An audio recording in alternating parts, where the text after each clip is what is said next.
All right, we're taking a look at that time lapse from today, looking northbound from downtown San Angelo. Seeing that cloud cover start to push off to the north once again. That's going to help our temperatures cool off into those mid to lower 70s. I'm expecting those mid 70s here in town.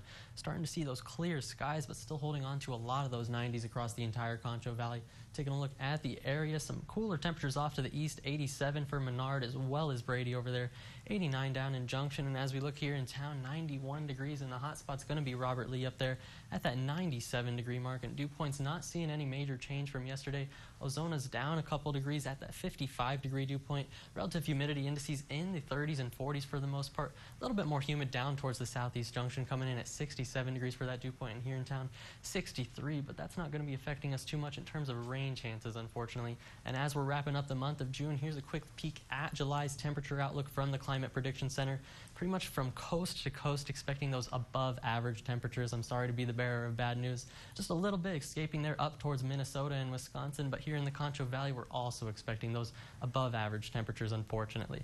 Taking a quick look at the current satellite and radar, you can see some activity over towards the Rockies, a couple severe thunderstorm warnings there towards Wyoming, severe thunderstorm watch going up in Montana, but here for the state of Texas, not too much going on, and we're definitely tracking the tropics. That area we were looking at in the Bay of Campeche yesterday has formed into a tropical depression. They're expecting that to make landfall as a tropical storm going into Mexico, but that moisture is expected to stay well south of the Concho Valley. And as we're taking a look over towards the east, we're seeing Hurricane Beryl out there, which has rapidly intensified to a Category 4 hurricane now. You can see that major swirl there as it approaches the Windward Islands, and they're expecting that to make landfall as a Category 4 hurricane. They're expecting some catastrophic effects as it approaches Barbados and those Windward Islands.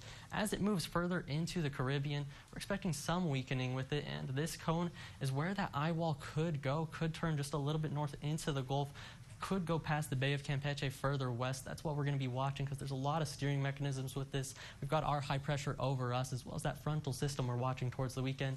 So as the system progresses and makes contact with some of those elevation changes towards Hispaniola, we'll see how that system progresses and where it could go as it makes its way closer to our area.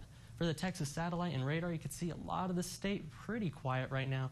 Just a little bit towards northeast Texas, some shower activity, but overall, for the most part, sitting pretty quiet across the state, including us here in the Concho Valley, unfortunately. And as we take a look at that futurecast, the next few days looking a little bit dry, starting here from that Tuesday time frame, still going to be dry.